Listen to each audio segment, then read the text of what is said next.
پاکستان کا مطلب کیا؟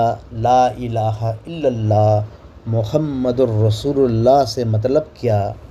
پاکستان میں تحفظ ناموس رسالت پر جو قانون بنایا گیا ہے وہ صرف غیر مسلم پر نافذ ہوتا ہے، مسلم اس سے مستثنیٰ ہے۔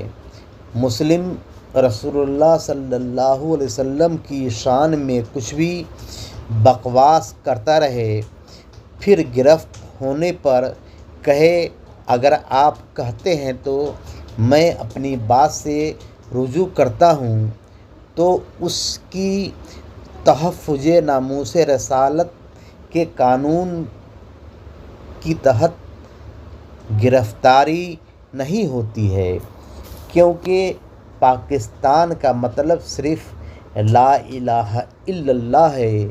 محمد الرسول اللہ کی معاذ اللہ ان کے نزدیک کوئی اہمیت نہیں ہے۔